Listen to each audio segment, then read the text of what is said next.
helps you tackle even the toughest challenge. Comes the future of photography. More than a camera. Motorola pagers for the messages you can't afford to miss. Remember those annoying things from the 1980s? The ones that drove you nuts but somehow still stuck with you? These everyday frustrations shaped our routines, our wardrobes, even how we talked on the phone. Funny how the stuff that made us groan is now the stuff we remember best. Tangled cassette tapes were the silent killers of every 1980s backpack and glove compartment. One minute you were enjoying your favorite mixtape, the next minute the music stopped. And that was when the horror set in. You popped the tape out, and there it was. Brown magnetic spaghetti spilling from the reels, mocking you. Every kid knew the fix. A pencil, carefully inserted into one spool, and an endless spin to wind it back in. But it was never the same. The audio wobbled, the mood broke, and if the tape tore, that was it. Surgery with Scotch tape and a prayer might give it another life, but you knew in your heart it was done. What made it worse was how it happened. Maybe it melted in the sun. Maybe it got eaten by the stereo. Or maybe, just maybe, your little brother played it while eating a peanut butter sandwich and left it on the floor. Cassette tapes were magical, but they were fragile. And once they tangled, they took a piece of your soul with them. Recording songs off the radio with a boombox felt like a mission. You waited, finger poised on the record and play buttons, hoping the DJ would stop talking before the first note hit. He never did. He always talked over the intro, like it was a moral obligation. You still recorded it anyway, muttering curses as the track began with, "Here's one hot off the charts," followed by your favorite song. The worst part? Someone always walked into the room mid-recording and said something random like, "Do you want fish sticks?" And now that voice was burned into your mixtape forever, haunting the bridge of "Take on Me." You could never pause fast enough. The cassette clicked. The moment passed, and so did your patience. Making a perfect tape meant hours of dedication, good timing, and a ton of luck. It was annoying, but also kind of amazing. Rewinding VHS tapes was the price you paid for movie night. You hit eject, grabbed the tape, and it was at the credits. That meant you had to sit there, watching the numbers count backward like some punishment clock. And if your VCR did not rewind fast enough, you heard about it. From your siblings, from your parents, from the poor souls stuck waiting. It sounded like a small engine revving for takeoff. You would hear that mechanical whine as the tape sped through the reels, and heaven help you if someone bumped the player mid-rewind. It might stop, it might jam, it might eat the tape. There were dedicated rewinder machines, shaped like sports cars or bricks, but most families used the VCR and hoped for the best. Be kind, rewind? It was not a suggestion, it was survival. Remote-free televisions were like prehistoric gym equipment. If you wanted to change the channel, you stood up, walked across the room, and twisted a stiff dial that made a thunking sound louder than the show itself. There were maybe 12 channels, but you only watched 3. The rest were snowstorms or UHF static. And the dial? It always skipped. You would go from channel 3 to 5 by accident and then have to turn all the way back around the horn. Sometimes the knob broke off, and your dad replaced it with pliers. Or worse, a pair of vice grips that permanently lived on the TV like a terrible accessory. "Hey, go change it to channel 6, was a real sentence that sent children groaning across the carpet. You were the remote. And if you complained, your parents reminded you that, at least we had a television. Static-filled antennas were a rite of passage. All you wanted to do was watch cartoons. But every time someone breathed, the picture turned into a blizzard. The antenna sat on top of the set, twisted into strange shapes with aluminum foil, held together with tape, and powered entirely by frustration. If you sat too far left, static. If you stood up, static. If the wind shifted outside or the dog sneezed across the room, static. Someone always had to do antenna duty, which meant standing next to the set holding the rabbit ears in place while the rest of the family enjoyed the show. You would stretch out one arm, tilt your head, and pray that this was the magic position. The second you moved, it was over.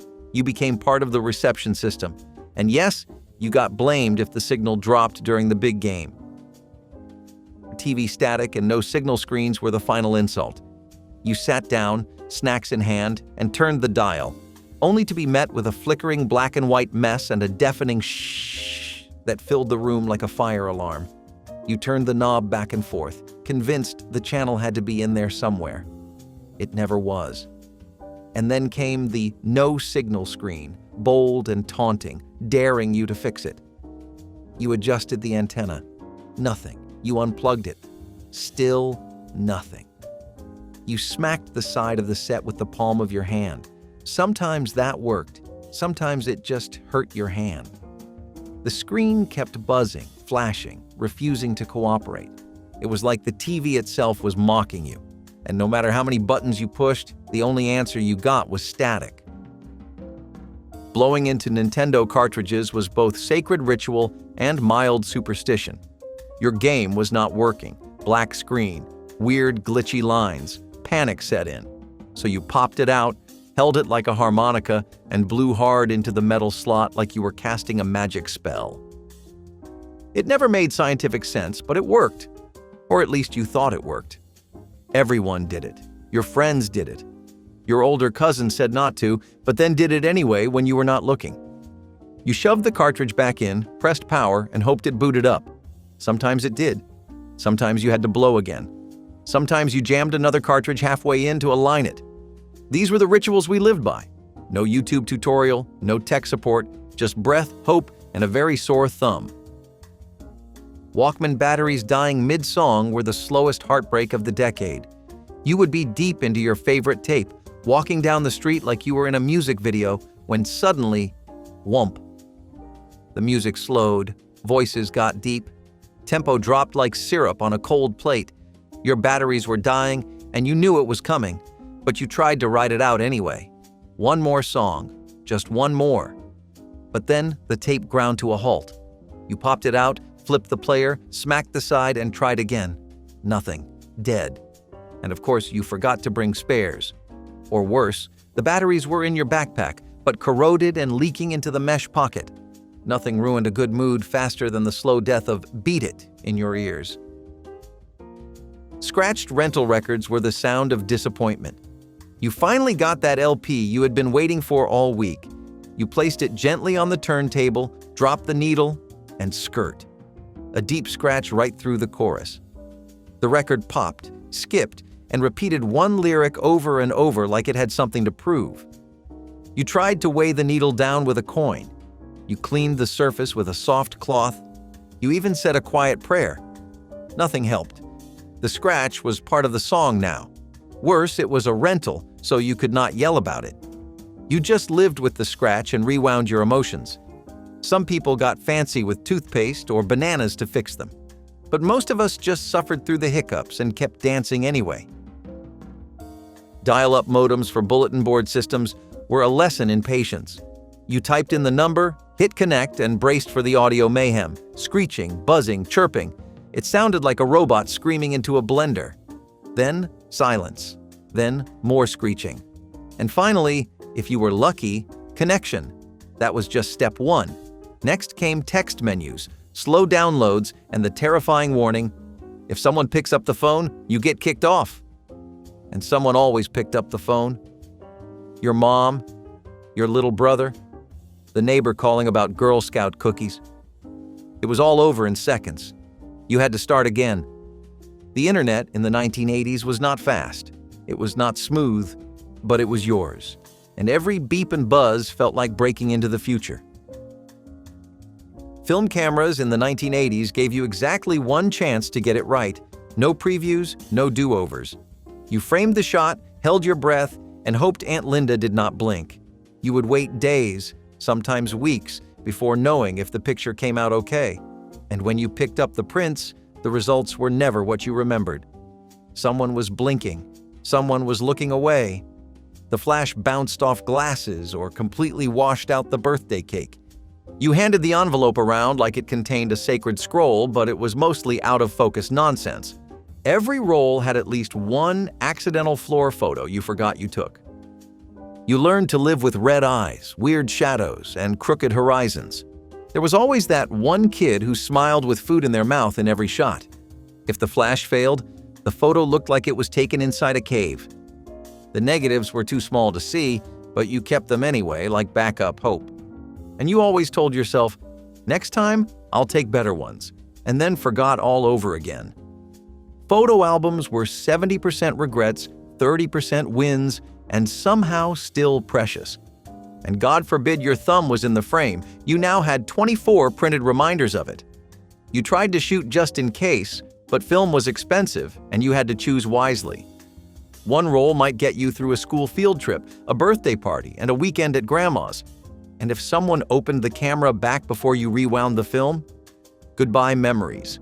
The whole strip was ruined. You even had to pay for the bad shots. Half your album was filled with blurry, off-center attempts to capture life as it happened, and that was part of the charm. Annoying? Yes. But looking back, there was something magical about not knowing until later. 3:05. Analog clocks in the 1980s had one fatal weakness: power outages. Every time the light so much as flickered, your digital alarm clock reset to 12:00 and started blinking like it was daring you to fix it. Microwave? Blinking. Oven? Blinking. Coffee maker? Also blinking.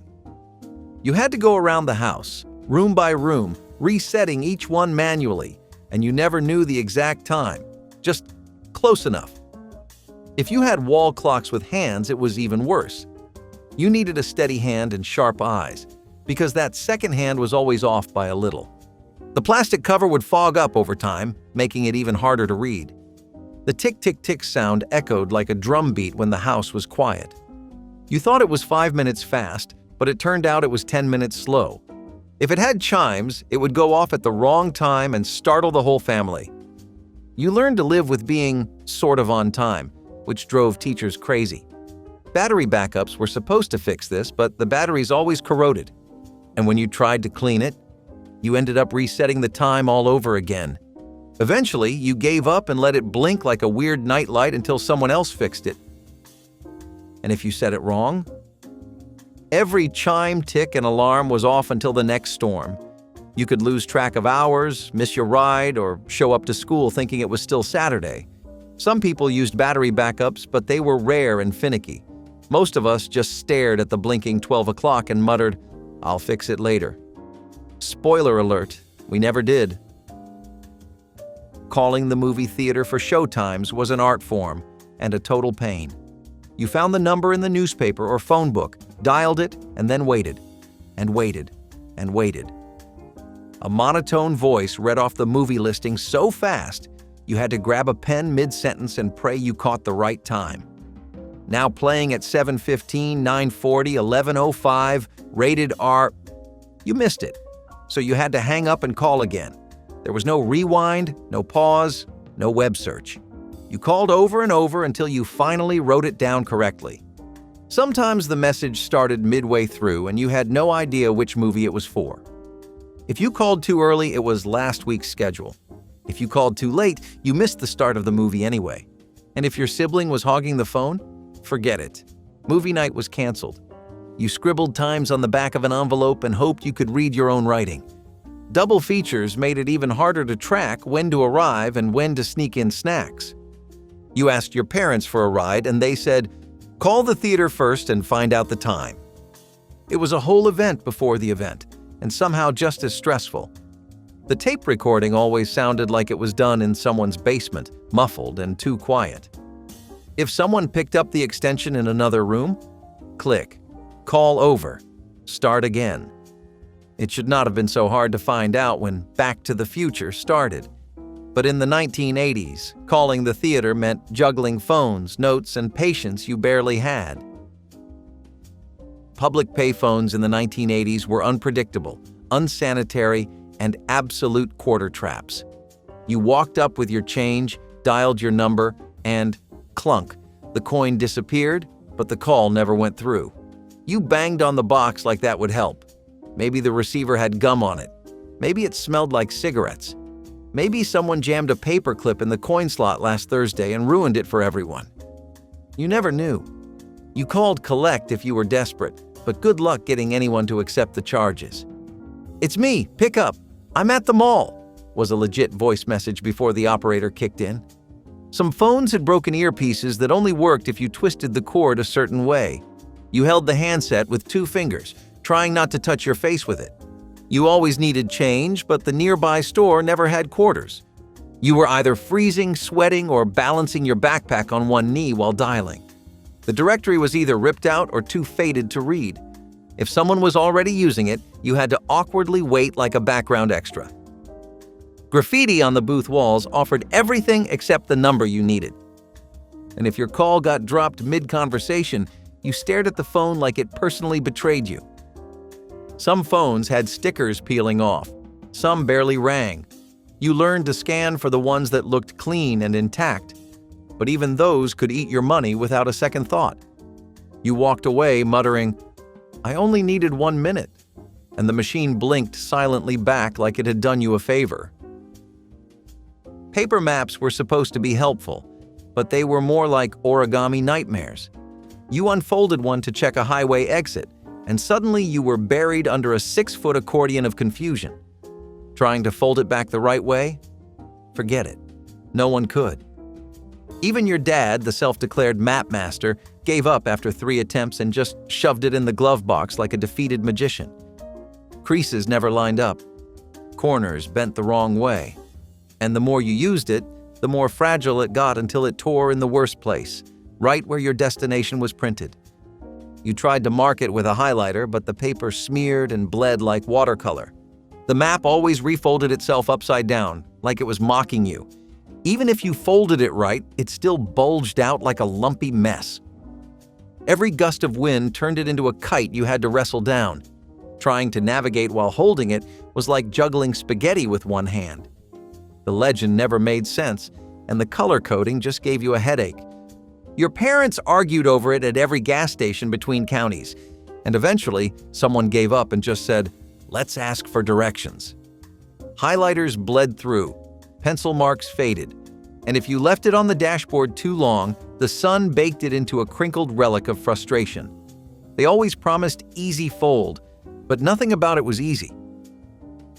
Cassette singles or Cass singles were meant to be convenient, but they cracked under pressure. Literally.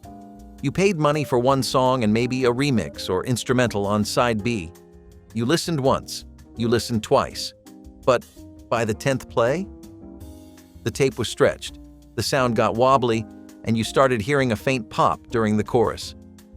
You knew the tape was going downhill when the singer started sounding like they were underwater. Side B was supposed to be a bonus, but usually just made you feel ripped off. If your Walkman had auto reverse, you let it loop until the batteries died, or the tape gave out. You tried to rewind it just a little less often to save it, but that never worked. You stored them in shoe boxes like artifacts, labeled in Sharpie with hearts and stars. Your favorite one was always the one in the worst shape, because you played it the most and loved it until it literally could not hold itself together. If you left it in the car on a hot day, it was game over. Warped plastic, melted case, a sad goodbye to your favorite jam. They were cheap, but you treated them like gold, until they snapped inside the stereo and left a mess of black ribbon wrapped around the tape heads. There was no repair, no warranty, just a bitter lesson in how fragile portable music really was. Pagers in the 1980s were supposed to make you reachable, but they mostly made you nervous. That little beep or buzz meant someone needed you, and it was never for something fun. You checked the tiny screen and saw a number. Who was it? Where were they? What did they want? You had to find a payphone just to call them back, and that meant scrambling for quarters while trying not to panic. If you were at the mall, good luck finding a quiet phone that actually worked. Teachers glared when they went off during class, even if it was set to vibrate. The battery cover always popped off when you dropped it, which was constantly. Some kids clipped them on their waistbands like tiny communication trophies.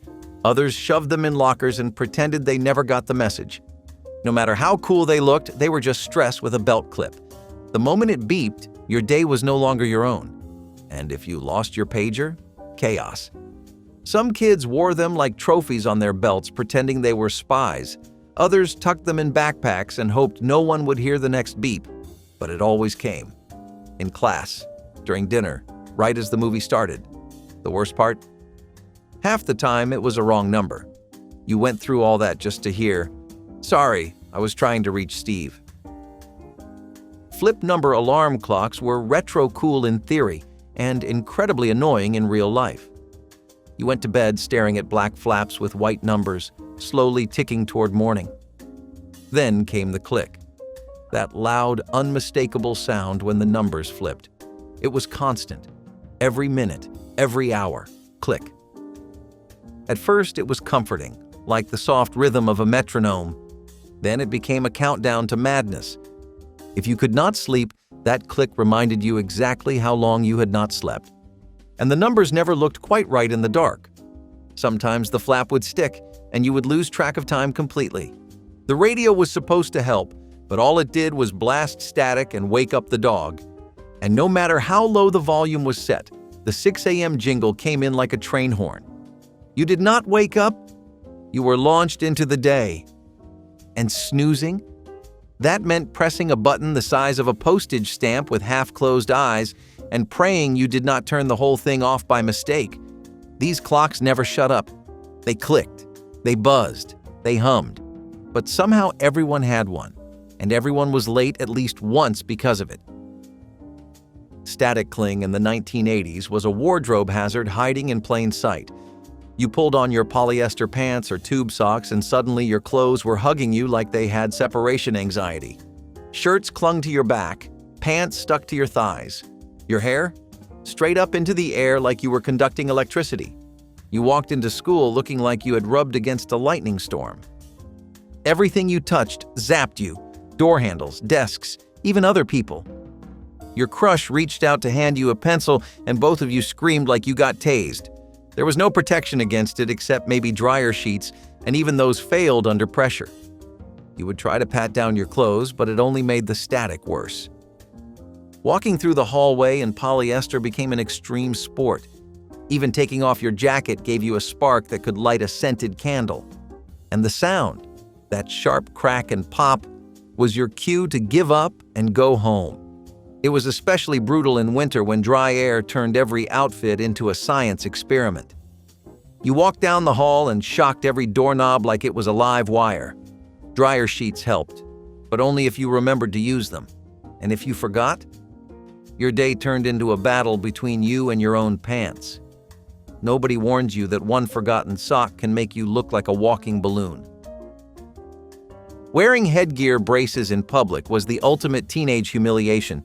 You already had metal in your mouth, but now your orthodontist decided to strap a wire cage around your face like some medieval contraption, the neckband wrapped around the back, the metal arms hooked into your teeth, and the result? Instant social disaster. You tried to hide it under your hoodie. You mumbled in class. You avoided eye contact for months. At lunch, you took it off like it was some ancient armor piece and put it in a plastic case that looked like a tackle box.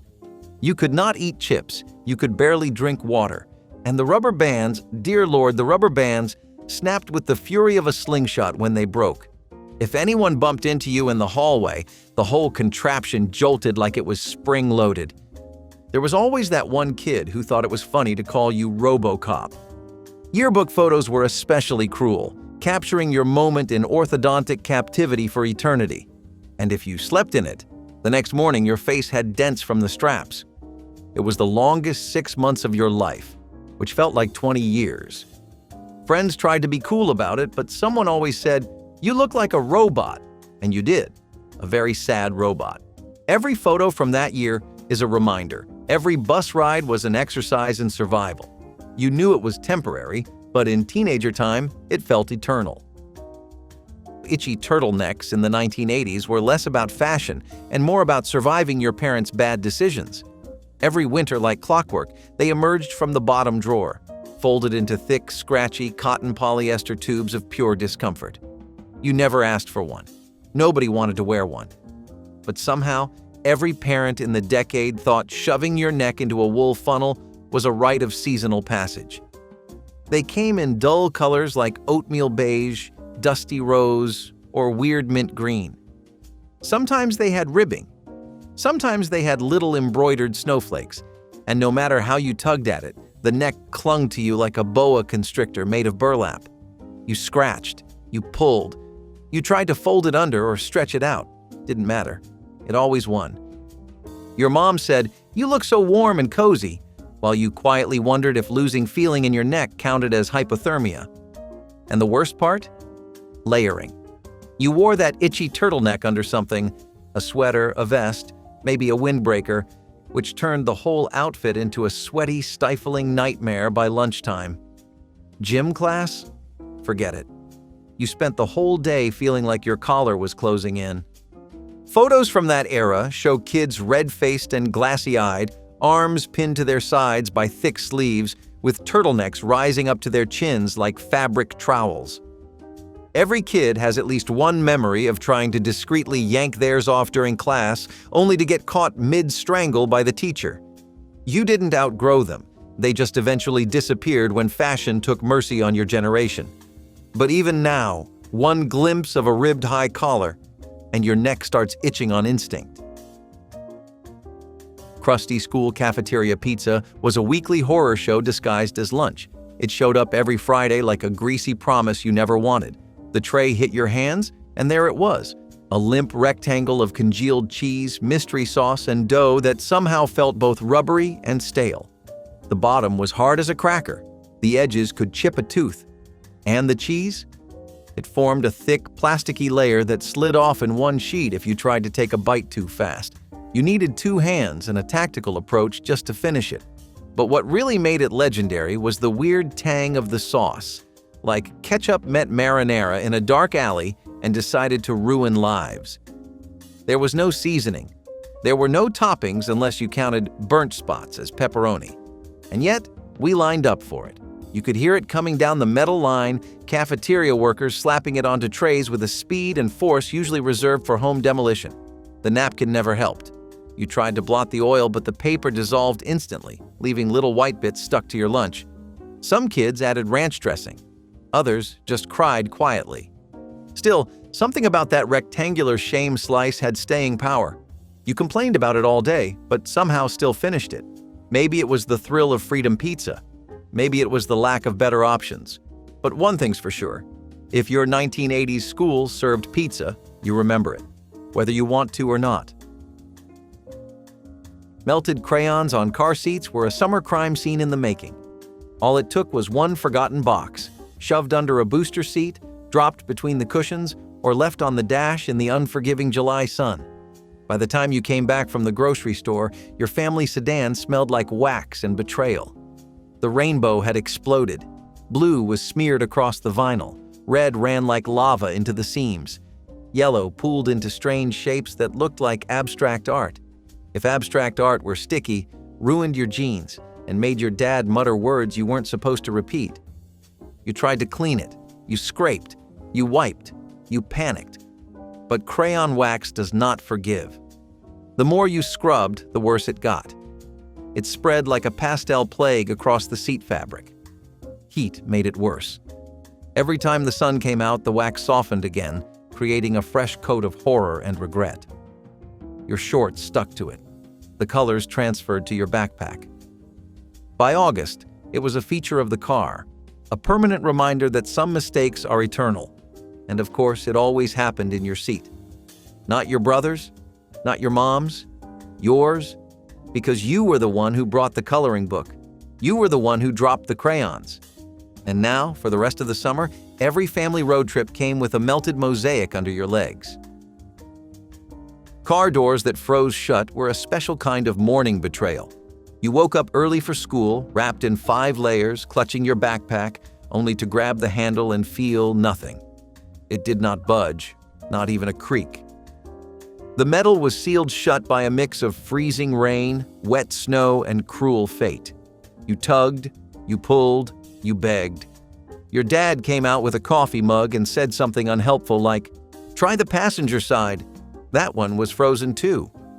So there you were, circling the car like an exorcist, breathing on the lock like your warm breath could somehow melt through solid ice. Eventually, someone fetched a hairdryer or a cup of warm water. That helped, until it refroze 10 minutes later. You had to wedge your fingers into the gap, peel the rubber seal loose, and hope it did not tear. And once you did get it open, the inside was soaked. Cold air blasted through the crack. Your hands were numb, and you still had to wait for the windshield to defrost before you could go anywhere. This was the 1980s, where door seals were flimsy, locks jammed in cold weather, and nobody had remote start. You learned to carry de-icer spray like it was holy water. You prayed to the car gods each morning, and you cursed every time the forecast said freezing rain overnight, because deep down, you knew your morning was already ruined. Cars in the 1980s did not just start, they woke up slowly, like groggy dinosaurs.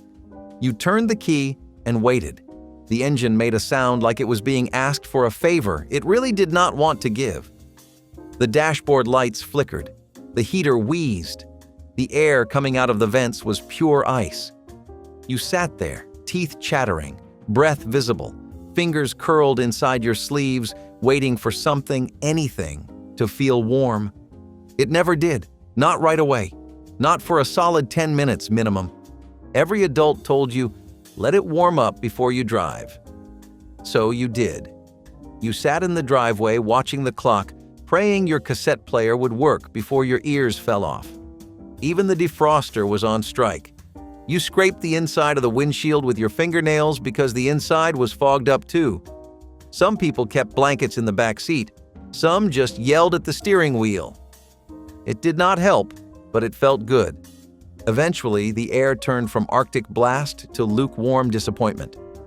And just when the car finally hit its stride, you arrived at school, half frozen and fully annoyed.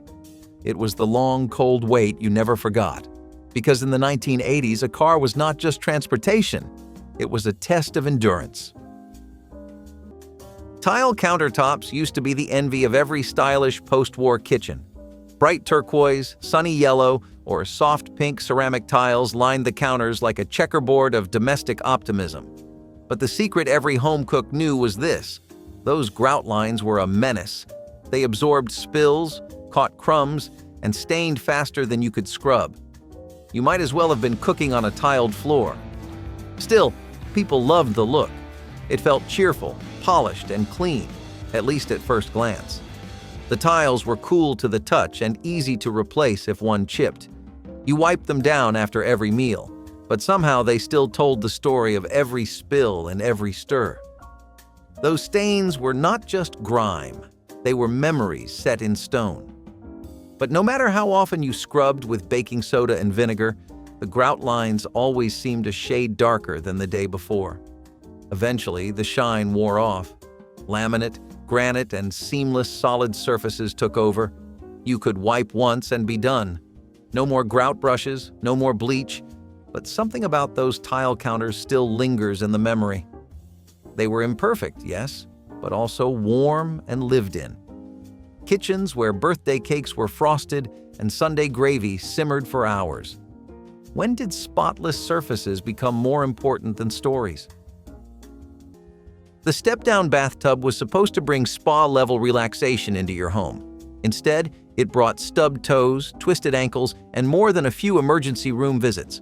These sunken tubs looked sleek in design magazines, especially when surrounded by lush ferns and candlelight.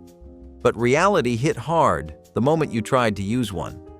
They were awkward to get into, nearly impossible to clean, and posed a serious risk to anyone with limited mobility. The edge was invisible to the untrained eye, so guests would stumble, kids would fall in, and elderly family members avoided them altogether.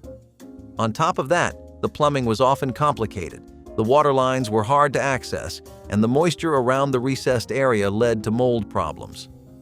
For a feature that took up so much space, the step-down tub delivered very little comfort in return. And unlike a regular tub, you could not just swap it out. It was built into the foundation. Expensive to install, expensive to remove, and all too easy to regret. But even if you managed to climb out in one piece, your next problem was likely waiting for you in the kitchen. JellO molds were not just recipes, they were performances. In the 1950s and 1960s, these shimmering towers of gelatin were the pride of dinner tables and potlucks alike. Suspended inside were slices of fruit, vegetables, nuts, and sometimes even meats, frozen in mid-dance by the wobble of lemon or lime gelatin. The molds themselves were often metal, shaped like flowers, domes, or decorative rings. Housewives practiced their releases with reverence, praying the mold would slide out cleanly with a satisfying thwack. The result? A glossy, surreal centerpiece. Guests gasped, children poked. Recipes were passed from neighbor to neighbor, each claiming their version was best. But these creations were not just about looks. JellO was cheap, shelf-stable, and forgiving.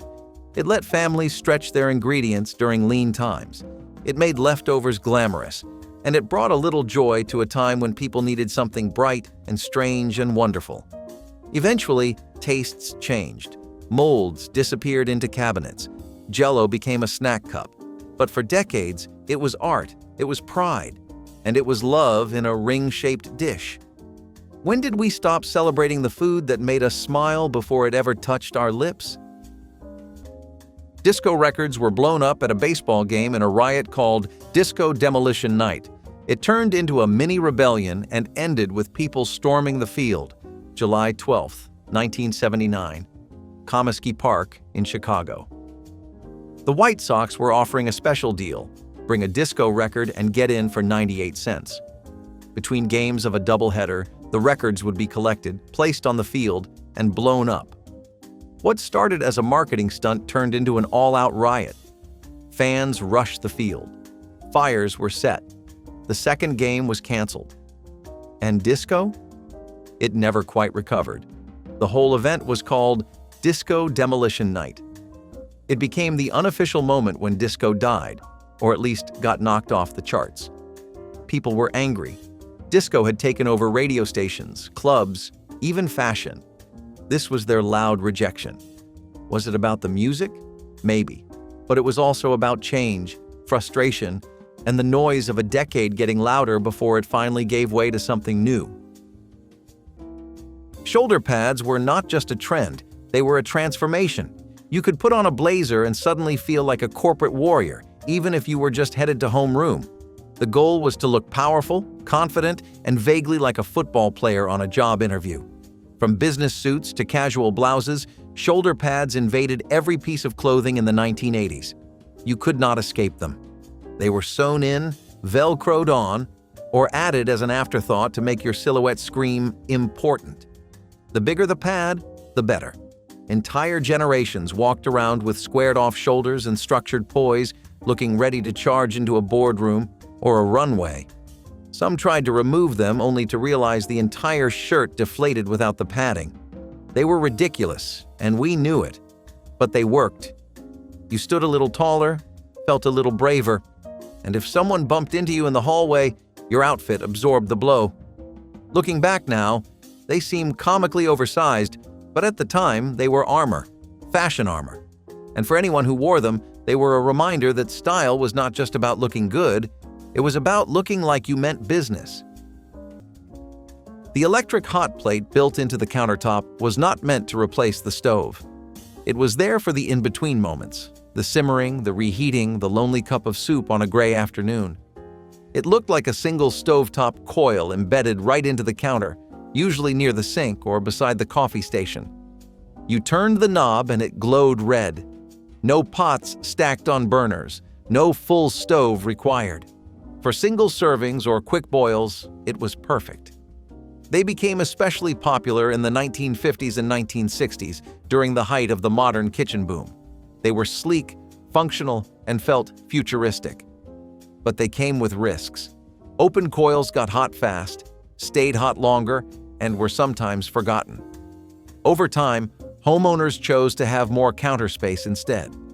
The coils vanished, replaced with cutting boards and clean surfaces.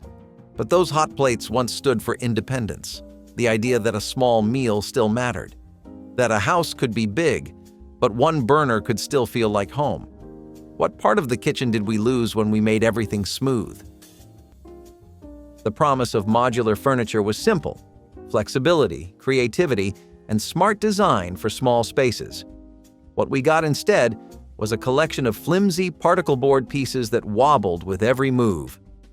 These were the stackable shelves, folding tables, and interchangeable couch systems that dominated catalogs in the 1970s. And on paper, they made sense. Custom configurations, easy to rearrange, and light enough to move around by yourself. But there was a reason they were light. They were also fragile. The locking mechanisms broke, the cheap finishes peeled, and what looked cool in the store rarely held up under the daily wear of real life. Coffee tables would sag in the middle. Bookshelves leaned like tired soldiers. Even the stylish-looking modular couches were uncomfortable and awkward to clean. Some homeowners embraced the idea at first, charmed by the sense of innovation. But over time, the frustration set in. The dream of flexible living turned into a house full of disposable furniture. And if the modular design failed to impress, the next status symbol at least came with its own built-in glamour, until nobody wanted it anymore. The cold spot refrigerator was not just an appliance. It was the promise of a modern American life, humming quietly behind a steel door. Born in 1928 and sold by Sears for nearly 50 years, it was as dependable as it was beautiful. But in 1935, the cold spot became something extraordinary. That year, legendary designer Raymond Loewy transformed it into a sleek, curved monument to the future. Gone were the clunky bolts and exposed hinges. In their place, smooth lines, minimal handles, and a shape that looked more like a Cadillac fender than a food locker. It was the first refrigerator to look good in the spotlight, not just behind the scenes. Inside, it had adjustable shelves, crisper drawers, and butter compartments, all luxuries at the time. It was quiet, reliable, and built to last for decades. Families placed cherished leftovers in its embrace. Birthday cakes, cold fried chicken, pitchers of lemonade. This was where comfort lived. And yet, the cold spot's legacy faded as mass manufacturing favored cheaper materials and disposable models. The beauty disappeared. The silence was replaced with buzz and blinking lights, and the promise of forever was swapped for one-year warranties. When did we decide that cold convenience was more important than warm design? Boombox battles turned sidewalks into stages and backpacks into speaker cabinets. In the 1980s, carrying a massive boombox on your shoulder was more than a way to listen to music. It was a declaration. You had style, you had taste, and you had batteries heavy enough to power a small city block. These machines blasted everything from hip-hop to hair metal, and they did not ask for permission. You walked down the street with your soundtrack trailing behind you, volume all the way up, head nodding to the beat. Some kids parked them at basketball courts. Others lined them up outside corner stores. Whoever had the best bass usually won the crowd. Tapes were traded, dials were turned, and sometimes spontaneous dance-offs broke out right there on the pavement. Boomboxes were heavy, awkward, and impossible to ignore. But in a time before smartphones and Bluetooth, they were portable pride. They made noise. They made statements. And if you saw someone approach with a fresh cassette in hand and a boombox on their shoulder, you knew something good was about to happen. Boombox battles were not just about the music.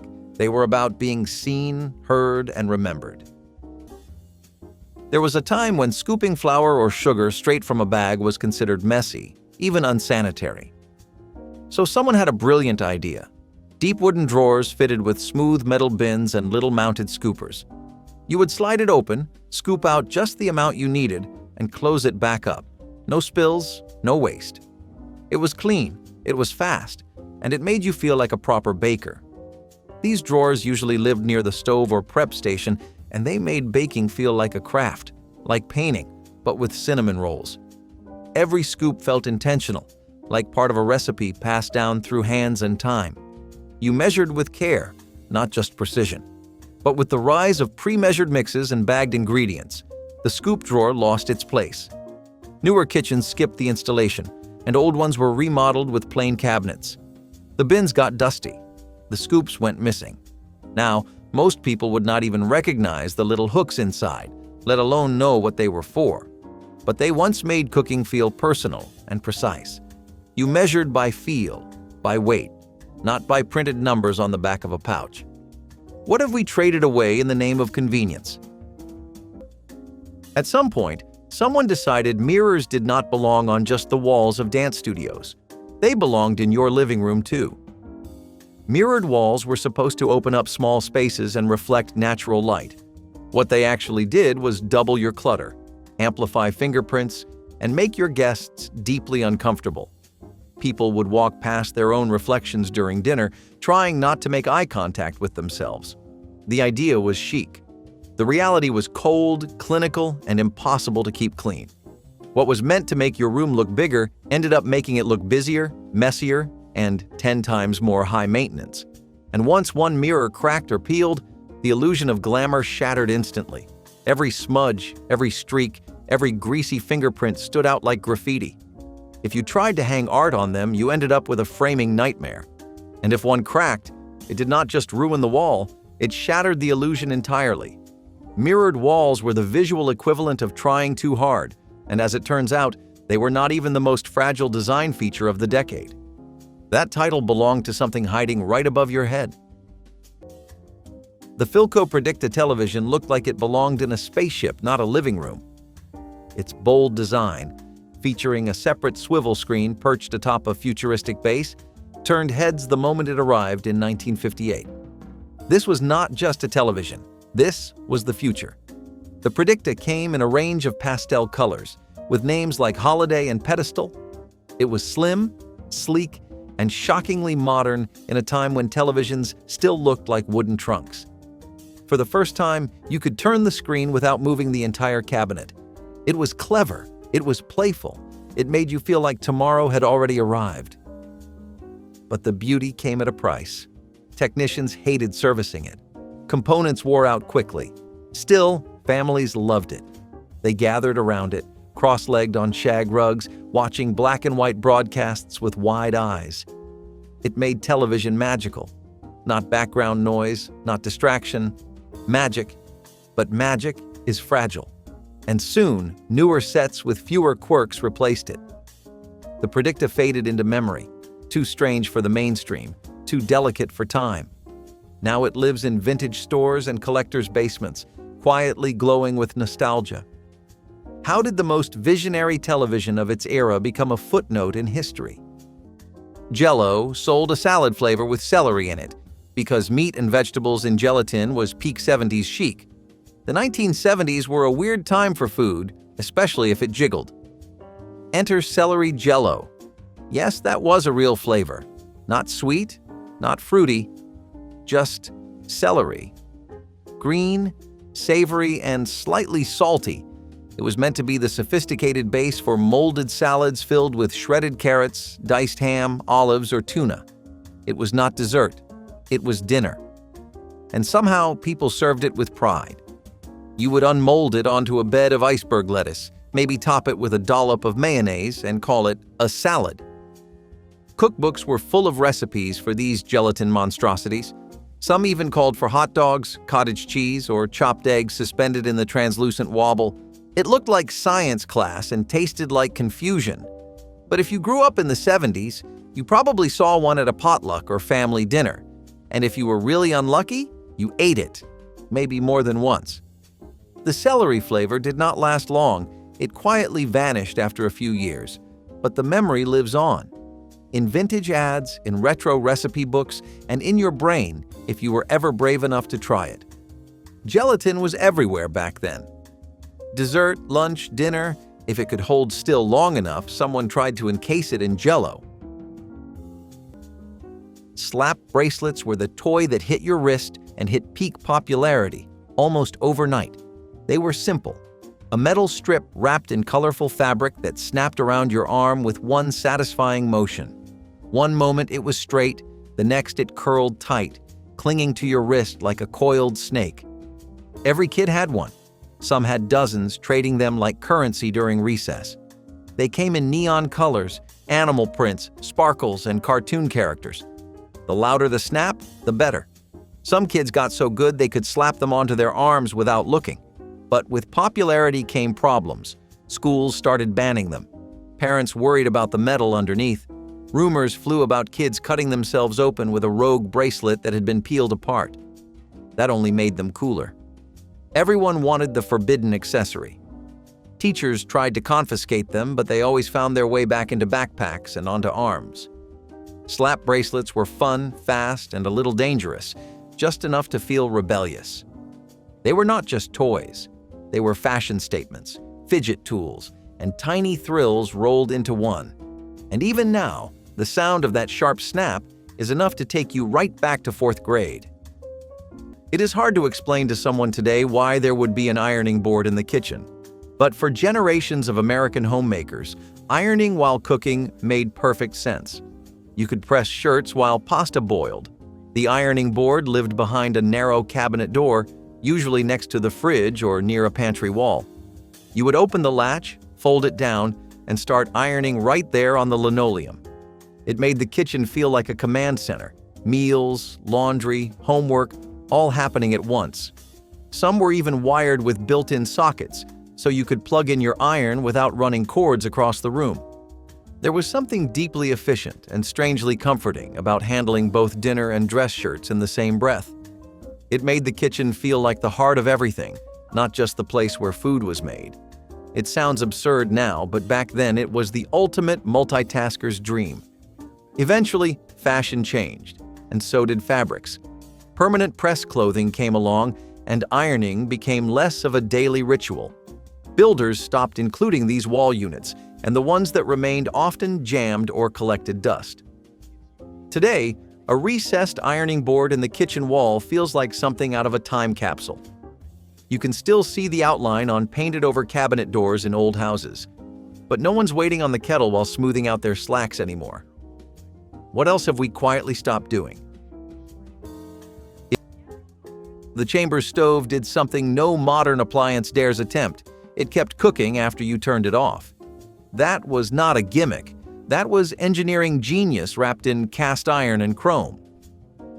Born in the early 20th century, the chamber stove became a quiet sensation in post-war homes for one incredible reason. It cooked with the gas turned off.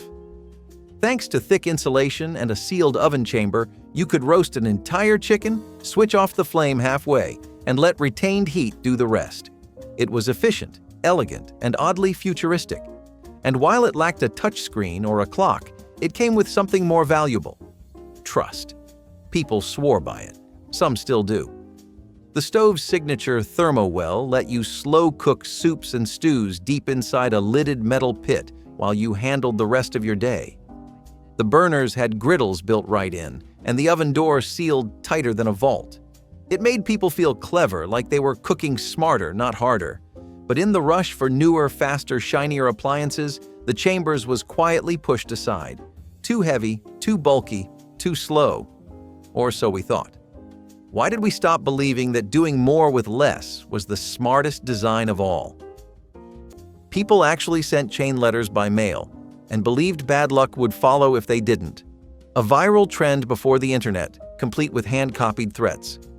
Before email, before copy-paste. There was the handwritten chain letter, a note that promised you luck or doom, depending on whether you followed the instructions. You were told to copy it 5 times, send it to 5 people, and wait. If you broke the chain, bad luck, death, ruined friendships. The letters always said someone tried to cheat fate and suffered. Kids passed them around at school. Grown-ups tucked them into drawers. Nobody wanted to be the one to break it. Looking back, it was harmless. But in the moment, it felt like magic, or a curse, or both. You could recognize the folded paper as soon as it hit your desk. Sometimes it was typed, sometimes in blue pen with nervous doodles. Some letters even claimed they dated back to the 1800s. It was low-tech superstition with a high success rate. No one wanted to be the one. And somewhere, someone still has one stashed in a box, just in case. Waterbeds promised the future and delivered waves of regret. On paper, they were perfect. A heated mattress that cradled your body like a floating dream. But in practice, not so much. Every turn sent ripples across the surface. You tried to roll over, and the whole bed sloshed like a bathtub during an earthquake. Getting in without making a tidal wave was a skill. Getting out without sliding to the floor was an Olympic event. They were heavy, hard to move, and leaked at the worst times, usually at 3 in the morning, soaking everything from socks to shag carpet. Still, they were trendy. If someone had a waterbed, it meant they were either incredibly cool or easily convinced by an in-store demo. Some people swore by them. Others swore at them. Pets hated them. Kids loved jumping on them until they learned that waterbeds and sharp objects do not mix. But for a brief, glorious window in the 1980s, having a waterbed meant you had arrived. It was furniture and flex all in one. Looking back, they were impractical, ridiculous, and unforgettable. And somewhere, in a dusty corner of a basement, one is still gently sloshing, waiting for its comeback. Warming drawers used to be the quiet hero of the kitchen, especially when dinner was not ready all at once. Tucked just below the oven, this thin, shallow drawer kept plates warm so that food would not go cold before it reached the table. You would set it to low, slide in your dishes, and when the roast came out, everything was ready to serve piping hot. This feature was a nod to formality. Meals meant something, and every detail mattered. Back then, no one wanted to pile roast beef onto a cold plate. But as life sped up and microwaves took over, warming drawers started disappearing. They took up space. They were easy to forget about. And soon, they felt like a relic of a more elegant time. Builders stopped including them in standard models, and even higher-end kitchens started to phase them out. Now, if you see one, it is usually mistaken for a storage drawer. But once, it meant warmth, literally and figuratively. It meant taking care, not just serving food. When did we stop setting the table like it was worth it? Pea gravel patios looked charming in home improvement magazines, rustic, effortless, a little slice of the French countryside dropped into a suburban backyard. But once they were installed, the reality quickly set in. These patios were nothing more than a layer of loose, sharp-edged stones that never stayed in place. Chairs sank into them, tables wobbled, and walking barefoot was out of the question unless you had calluses like leather. Every breeze sent pebbles scattering into the grass, and lawnmowers did not take kindly to rogue gravel. Kids hated playing on it, pets tracked it indoors, and any kind of sweeping or raking turned into a full-blown yard battle. Even worse, the so-called drainage benefits rarely worked out, leaving the area soggy in winter and scorched in summer. Within a year, most patios looked patchy and uneven, like a poorly maintained construction site rather than a space for relaxation. Homeowners tried tamping the gravel down, adding edging, even gluing it in place, but nothing made it better. It was a great idea in theory, undone by the simplest problem: gravel rolls and people fall. Still, even inside the house, that same mix of fashion and frustration kept showing up, especially in the form of a curtain that was not quite a wall and not quite anything useful at all. There was a cereal called Crazy Cow that turned your milk chocolate or strawberry, and it had a mascot that laughed when milk hit it. Breakfast in the 1970s was loud, sugary, and sometimes strangely magical. Enter Crazy Cow, the cereal that promised a flavor explosion in your bowl. It came in 2 varieties, chocolate and strawberry, and the gimmick was simple. Pour milk on it, and the milk would instantly change color and flavor. The cereal pieces were corn puffs coated in a dusty layer of mystery powder, which dissolved and tinted the milk like edible dye. Kids were obsessed, not because it was healthy, definitely not, but because it was fun. The mascot was a grinning, wacky cartoon cow that supposedly laughed when the milk hit it. There was no sound, of course, but in your head, you heard that giggle every time. You felt like a scientist mixing a tasty experiment. It was a sugar rush, a cartoon, and a chemistry project rolled into one. Even if it got soggy in 5 minutes, the fun never wore off. You begged for it at the grocery store. You drank the pink or brown milk like it was a treat from Willy Wonka. It turned breakfast into a show, and when the box ran out, It felt like the end of an era. Crazy Cow disappeared in the early 1980s, but those who remember it still smile at the thought of that first splash of milk turning bright and sweet. It was not just cereal. It was a performance in a bowl. Trapper Keepers were not just school supplies, they were status symbols. With their Velcro flaps and glossy, over-the-top covers, they turned every classroom into a silent competition of who had the coolest binder. Some featured racing cars. Others showed rainbows, unicorns, or abstract laser patterns straight out of a sci-fi fever dream. Inside, everything was neatly organized. Folders, dividers, loose-leaf paper, and secret notes passed during math class. The Velcro made a loud rip every time you opened it, an announcement that learning was about to begin, or at least be attempted. Trapper Keepers made you feel like you had your life together, even if your grades said otherwise. Teachers had a love-hate relationship with them. They were bulky, distracting, but undeniably effective at keeping your stuff in one place. And if you had one with a matching pencil case, you were royalty. Years later, people still remember the smell of the plastic, the feel of flipping through those laminated folders, and the thrill of sliding in a new pack of notebook paper. Trapper Keepers were not just for school, they were for showing off, staying organized, and feeling like you had a little piece of the future in your backpack.